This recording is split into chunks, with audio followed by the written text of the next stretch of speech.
शेतकरी बांधवांनो, दिनांक 12 ते 16 मार्चपर्यंतचा महाराष्ट्र तसेच इतर भागाचा हवामान अंदाजाबाबतची माहिती या व्हिडिओमध्ये आपण घेणार आहोत।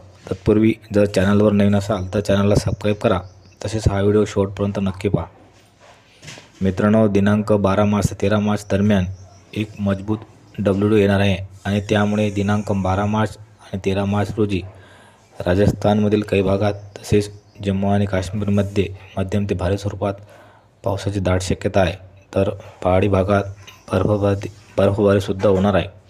दिनांक 12 मार्च आणि 13 मार्च रोजी महाराष्ट्रातील पाचही विभागात कुठेही पावसाची शक्यता नाही, परंतु दिवसाच्या तापमानात आता वाढ होणार आहे, तेव्हा रब्बी आणि उन्हाळी पिकांना पाण्याचा ताण पडणार नाही याची काळजी शेतकरी बांधवांनी घ्यावी।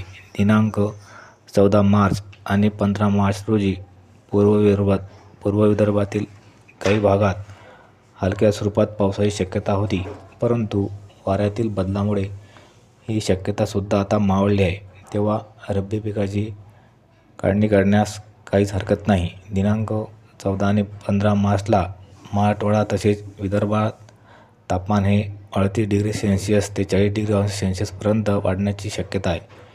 दिनांक 14 आणि 15 मार्चला जम्मू काश्मीर तसेच उत्तराखंड आणि पर्वतीय भागात हलका ते मध्यम स्वरूप पाऊस तसेच बर्फबारी होणार आहे।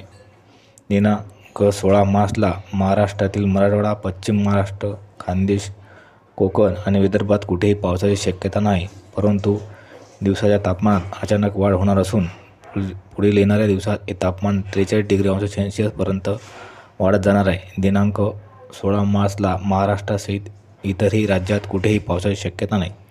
मित्रांनो, हा व्हिडिओ आपणास आवडल्यास व्हिडिओला लाईक करा, तसेच हा व्हिडिओ जास्तीत जास्त शेअर करा आणि असेच नवीन व्हिडिओ आपणापर्यंत पोहोचण्याकरता ॲग्रिकल्चर अँड हवामान यूट्यूब चॅनलला सबस्क्राईब करा। धन्यवाद शेतकरी बांधवांनो।